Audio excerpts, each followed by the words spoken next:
Amsterdam, I can't believe David O. Russell's movies keep getting funded.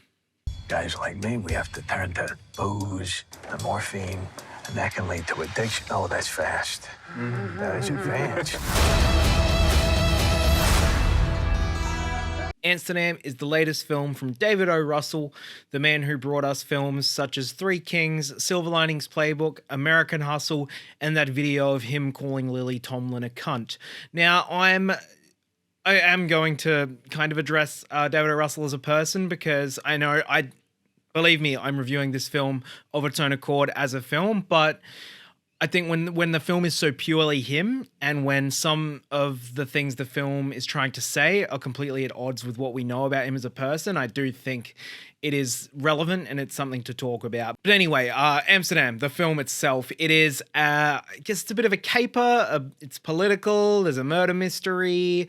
It's about friendship, but we center on our three. I actually don't really know how to describe the plot of this movie because it is such a convoluted mess.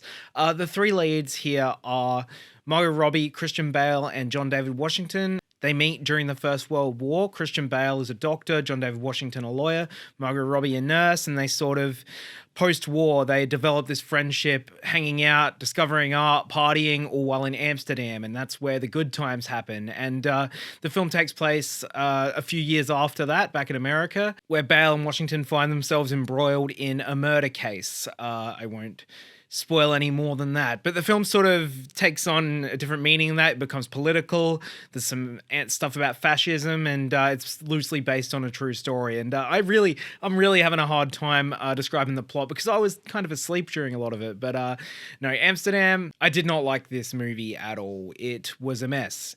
And it was just so boring and full of exposition and self-indulgent nonsense. And I generally do like O. Russell's films. I'm a big fan of Silver Linings Playbook. I actually like American Hustle too. I feel like I'm one of the only people who enjoys that film. But this one just kind of made me get all of the misgivings people have with his other films because there's just nothing there. What I will say is Bale gives a really, really good performance and keeps the film anchored. Yeah, he's doing a lot of quirky stuff. He's got his glass eye and everything like that, but he's actually putting a lot of heart and soul into this one, and he's always captivating on screen. And everyone else in the film kind of ranges from not great to really miscast to outright bad. Robbie and Washington as the co-leads, I thought weren't quite on the level of Bale. I thought Margot Robbie's Australian accent was slipping through a lot, and I just never really bought her character. And John David Washington just kind of looked bored the whole time, and some of his line delivery was really, really stale. But he's not alone there. A lot of the cast of this thing just looked kind of bored the whole time. You got Michael Shannon, you got Mike Myers. They should have been such a fun duo, but instead they were kind of just I thought Robert De Niro kind of tried. Anya Taylor-Joy was having a bit of fun.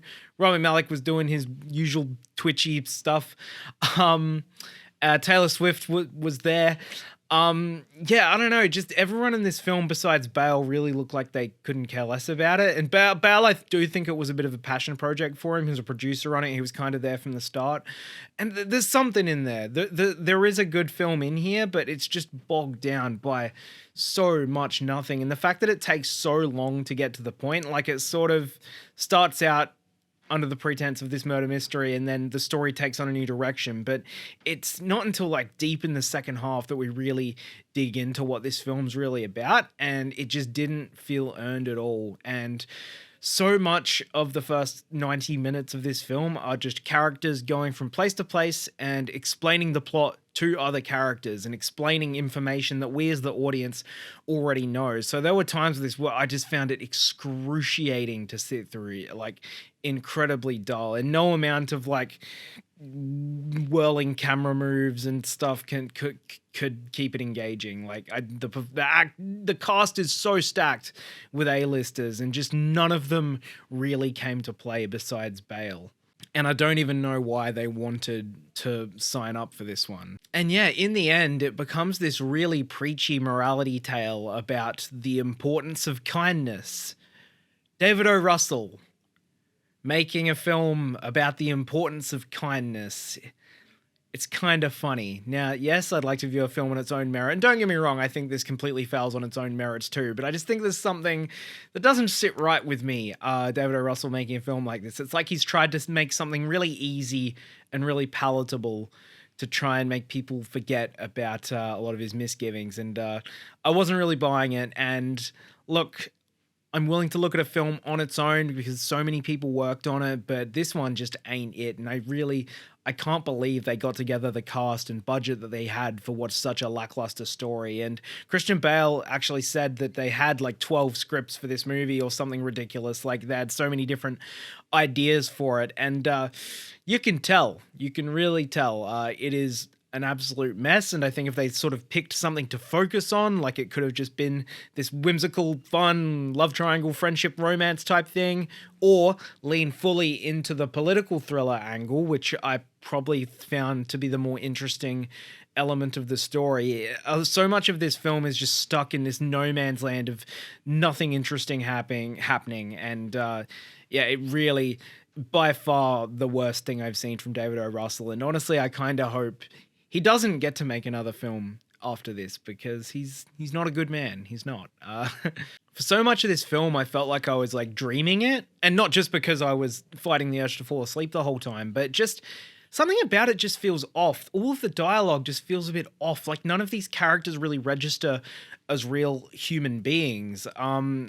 Like the performances and the script and the direction, none of it really just gels into anything that makes sense. The editing is all over the place. Sometimes it's hilariously bad. And yeah, it just feels off the whole time. It never really clicks into any sort of a gear. And I hated watching it. Amsterdam, I am giving it a 2 out of 10. It's one of my least favorite things I've seen all year, and I know a lot of people are boycotting it in lieu of David O. Russell's actions. And look, I'm not going to stop you from doing that. In fact, I kind of wished I did it myself because it was not worth seeing it just to be a part of the conversation. It's really, if you're on the fence about this, I really wouldn't bother because there's not much here. Remember early in the year when people thought this was going to be an Oscar contender? Yeah. I don't see it happening now. Maybe Bale if some people come to like the movie, but yeah, this one really feels dead in the water and it's flopping quite justifiably so. That's it from me for this review. Thank you very much for watching. Be sure to subscribe for more reviews like this and Oscar season talk as all of that ramps up. Thank you very much for watching. Have a great day.